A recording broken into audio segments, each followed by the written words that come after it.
ಯುಗಾದಿ ಭವಿಷ್ಯ 2025-26 ಈ ಹೊಸ ಸಂವತ್ಸರವು ಮಕರ ರಾಶಿಯವರಿಗೆ ಹೇಗಿರಲಿದೆ? ಮಕರ ರಾಶಿಯವರಿಗೆ ಶ್ರೀ ವಿಶ್ವಾವಸುನಾಮ ಸಂವತ್ಸರ ಹೇಗಿರಲಿದೆ? ಮಕರ ರಾಶಿ ಮೇಲೆ ಗ್ರಹಗಳ ಪ್ರಭಾವ ಹೇಗಿರಲಿದೆ? ಆರೋಗ್ಯ, ಉದ್ಯೋಗ, ಕುಟುಂಬ, ವ್ಯಾಪಾರದಲ್ಲಿ ಏನೆಲ್ಲ ಬದಲಾವಣೆ ಆಗಲಿದೆ? ಯಾವುದರಲ್ಲಿ ಶುಭ, ಯಾವುದರಲ್ಲಿ ಅಶುಭವಾಗಲಿದೆ ಎಂಬುದರ ಸಂಪೂರ್ಣ ಮಾಹಿತಿ ಇಲ್ಲಿದೆ. ಹಿಂದೂ ಪಂಚಾಂಗದ ಪ್ರಕಾರ ಹೊಸ ವರ್ಷವು 2025 ಮಾರ್ಚ್ 30ರಂದು ಪ್ರಾರಂಭವಾಗಲಿದೆ.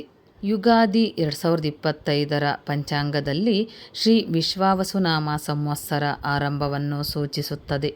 ಆದ್ದರಿಂದ ಈ ಹಿಂದೂ ಹೊಸ ವರ್ಷವು ಮಕರ ರಾಶಿಯಲ್ಲಿ ಜನಿಸಿದವರಿಗೆ ಹೇಗಿರಲಿದೆ?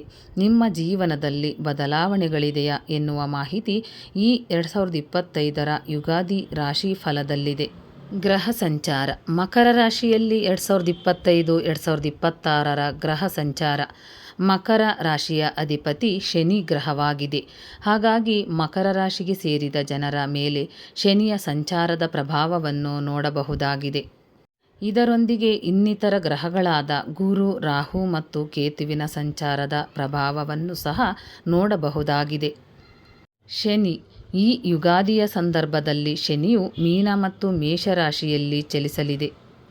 ಶನಿಯ ಈ ಚಲನೆಯಿಂದಾಗಿ ನಿಮ್ಮ ವೃತ್ತಿ ಜೀವನ, ಆರೋಗ್ಯ ಮತ್ತು ಸಂಬಂಧಗಳ ಮೇಲೆ ಪ್ರಭಾವವನ್ನು ಬೀರುವುದು. ಗುರು. ಈ ಹಿಂದೂ ಹೊಸ ವರ್ಷದ ಸಂದರ್ಭದಲ್ಲಿ ಗುರು ಗ್ರಹವು ಮಿಥುನ ಅಥವಾ ಕಟಕ ರಾಶಿಯಲ್ಲಿ ಚಲಿಸಲಿದೆ. ಗುರುವಿನ ಈ ಚಲನೆಯಿಂದಾಗಿ ನೀವು ಜೀವನದಲ್ಲಿ ಪ್ರಗತಿಗಾಗಿ ಉತ್ತಮ ಅವಕಾಶಗಳನ್ನು ಪಡೆಯುವಿರಿ. ಜೊತೆಗೆ ಸಮೃದ್ಧಿಯನ್ನು ಹೊಂದುವ ಯೋಗವೂ ಕೂಡ ದೊರಕಲಿದೆ. ಹಣಕಾಸಿನ ಸ್ಥಿತಿ ಮತ್ತು ವೃತ್ತಿಜೀವನ. ಈ ಯುಗಾದಿಯ ಸಂದರ್ಭದಲ್ಲಿ ಶನಿಯ ಸಂಚಾರದಿಂದಾಗಿ ನೀವು ಶಿಸ್ತುಬದ್ಧ ಜೀವನವನ್ನು ನಡೆಸುವಿರಿ ಮತ್ತು ನಿಮ್ಮ ಕಠಿಣ ಪರಿಶ್ರಮದಿಂದಾಗಿ ನೀವು ವೃತ್ತಿಜೀವನದಲ್ಲಿ ಪ್ರಗತಿಯನ್ನು ಹೊಂದಬಹುದಾಗಿದೆ. ಈ ಅವಧಿಯಲ್ಲಿ ಗುರುವಿನ ಸಂಚಾರದಿಂದಾಗಿ ಮಕರ ರಾಶಿಗೆ ಸೇರಿದ ಜನರು ಪ್ರಗತಿಯನ್ನು ಹೊಂದುವುದರೊಂದಿಗೆ ಹೊಸ ಯೋಜನೆಗಳಿಗೆ ಸಂಬಂಧಿಸಿದಂತೆ ಅತ್ಯುತ್ತಮವಾದ ಅವಕಾಶಗಳನ್ನು ಪಡೆಯಲಿದ್ದಾರೆ. ಈ ಅವಧಿಯಲ್ಲಿ ನಿಮ್ಮ ಆರ್ಥಿಕ ಸ್ಥಿತಿ ಸ್ಥಿರವಾಗಿರುತ್ತದೆ, ಆದರೆ ಅಪಾಯಕಾರಿ ಹೂಡಿಕೆಗಳನ್ನು ದೂರವಿರಿಸುವುದು ಉತ್ತಮ. ಈ ಅವಧಿಯಲ್ಲಿ ನೀವು ದೀರ್ಘಕಾಲೀನ ಯೋಜನೆಗಳ ಬಗ್ಗೆ ಹೆಚ್ಚಿನ ಗಮನವನ್ನು ನೀಡುವುದು ಉತ್ತಮ. ಆರೋಗ್ಯ. ಶನಿಯ ಸಂಚಾರದ ಪ್ರಭಾವದಿಂದಾಗಿ ಮಕರ ರಾಶಿಗೆ ಸೇರಿದ ಜನರು ತಮ್ಮ ಆರೋಗ್ಯದ ಬಗ್ಗೆ ವಿಶೇಷವಾಗಿ ಹೆಚ್ಚಿನ ಕಾಳಜಿಯನ್ನು ವಹಿಸಬೇಕಾಗುತ್ತದೆ. ಅದರಲ್ಲೂ ಮೂಳೆ, ಕೀಲು ಮತ್ತು ಹಲ್ಲುಗಳಿಗೆ ಸಂಬಂಧಿಸಿದ ಸಮಸ್ಯೆ ನಿಮ್ಮನ್ನು ಕಾಡಬಹುದು. ಈ ಅವಧಿಯಲ್ಲಿ ಮಕರ ರಾಶಿಗೆ ಸೇರಿದ ಜನರು ಪ್ರತಿನಿತ್ಯ ವ್ಯಾಯಾಮವನ್ನು ಮಾಡುವುದರೊಂದಿಗೆ ಅತ್ಯುತ್ತಮವಾದ ಆಹಾರ ಸೇವಿಸುವುದರಿಂದ ಆರೋಗ್ಯವನ್ನು ಕಾಪಾಡಿಕೊಳ್ಳಬಹುದಾಗಿದೆ. ಸಂಬಂಧಗಳು. ಈ ಯುಗಾದಿಯ ಸಂದರ್ಭದಲ್ಲಿ ಗುರುವಿನ ಸಂಚಾರದಿಂದಾಗಿ ಮಕರ ರಾಶಿಗೆ ಸೇರಿದ ಜನರು ಸಂಬಂಧಗಳಲ್ಲಿ ಸುಧಾರಣೆಯನ್ನು ಹೊಂದುವಿರಿ. ಹಾಗಾಗಿ ನಿಮ್ಮ ಜೀವನದಲ್ಲಿ ಸಾಮರಸ್ಯ ಮತ್ತು ಪರಸ್ಪರರನ್ನು ಉತ್ತಮವಾಗಿ ಅರ್ಥ ಮಾಡಿಕೊಳ್ಳುವ ಯೋಗವೂ ದೊರಕುವುದು. ಶನಿ ಸಂಚಾರದ ಪ್ರಭಾವವು ಈ ಸಂದರ್ಭದಲ್ಲಿ ನಿಮ್ಮ ಸಲಹೆಯನ್ನು ಪರೀಕ್ಷಿಸಬಹುದಾಗಿದೆ, ಆದರೆ ನಂತರ ನಿಮಗೆ ನಿಮ್ಮ ಸಂಬಂಧಗಳನ್ನು ಇನ್ನಷ್ಟು ಬಲಗೊಳಿಸಲು ಉತ್ತಮ ಅವಕಾಶಗಳು ದೊರಕುವುದು. ಶಿಕ್ಷಣ. ಈ ಅವಧಿಯಲ್ಲಿ ಮಕರ ರಾಶಿಗೆ ಸೇರಿದ ವಿದ್ಯಾರ್ಥಿಗಳು ತಮ್ಮ ಓದಿನಲ್ಲಿ ಸಾಕಷ್ಟು ಪ್ರಗತಿಯನ್ನು ಹೊಂದುವ ಸಂಭವವಿದೆ. ಈ ಅವಧಿಯಲ್ಲಿ ನಿಮ್ಮ ಕಠಿಣ ಪರಿಶ್ರಮದಿಂದಾಗಿ ನೀವು ಉತ್ತಮ ಫಲಿತಾಂಶಗಳನ್ನು ಪಡೆಯಬಹುದಾಗಿದೆ. ವಿಶೇಷವಾಗಿ ಗುರುವಿನ ಸಂಚಾರವು ನಿಮಗೆ ಶುಭ ಫಲಿತಾಂಶಗಳನ್ನು ನೀಡಲಿದೆ. ಆಧ್ಯಾತ್ಮಿಕ ಪ್ರಗತಿ. ಶನಿ ಸಂಚಾರದ ಪ್ರಭಾವದಿಂದಾಗಿ ಮಕರ ರಾಶಿಗೆ ಸೇರಿದ ಜನರು ಹಿಂದೂ ಹೊಸ ವರ್ಷದ ಸಂದರ್ಭದಲ್ಲಿ ಆಧ್ಯಾತ್ಮಿಕವಾಗಿ ಹೆಚ್ಚಿನ ಆಸಕ್ತಿಯನ್ನು ಹೊಂದುವುದರೊಂದಿಗೆ ತಮಗಾಗಿ ಉತ್ತಮ ಸಮಯವನ್ನು ನೀಡುವರು.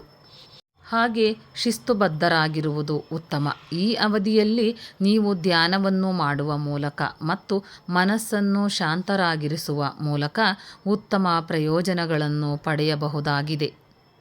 ಸವಾಲುಗಳು.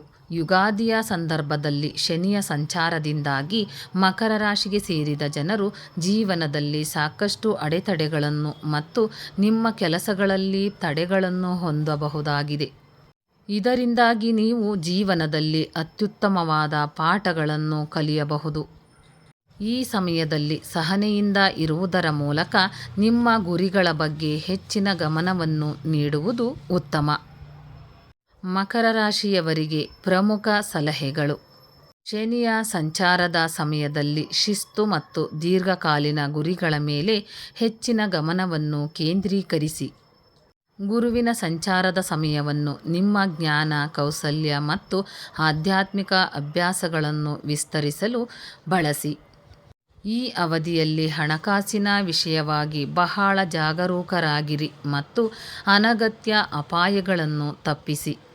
ನಿಯಮಿತ ವ್ಯಾಯಾಮ ಮತ್ತು ಸಮತೋಲಿತ ಆಹಾರದ ಮೂಲಕ ಆರೋಗ್ಯಕ್ಕೆ ಹೆಚ್ಚಿನ ಆದ್ಯತೆ ನೀಡಿ. ತಪ್ಪು ತಿಳುವಳಿಕೆಗಳನ್ನು ದೂರ ಮಾಡಲು ಸಂಬಂಧಗಳಲ್ಲಿ ಮುಕ್ತ ಸಂವಹನವನ್ನು ಹೊಂದುವುದು ಮುಖ್ಯ. ಪರಿಹಾರ.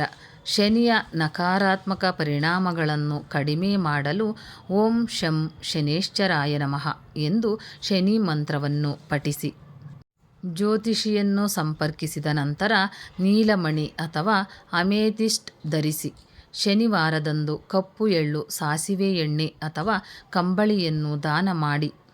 ಸ್ನೇಹಿತರೆ, ಈ ಮಾಹಿತಿ ನಿಮಗೆ ಇಷ್ಟವಾಗಿದ್ದಲ್ಲಿ ಇನ್ನೂ ಹೆಚ್ಚಿನ ಮಾಹಿತಿಗಾಗಿ ಲೈಕ್ ಮಾಡಿ, ಶೇರ್ ಮಾಡಿ, ಚಾನಲ್ಗೆ ಸಬ್ಸ್ಕ್ರೈಬ್ ಮಾಡಿ. ಧನ್ಯವಾದಗಳು.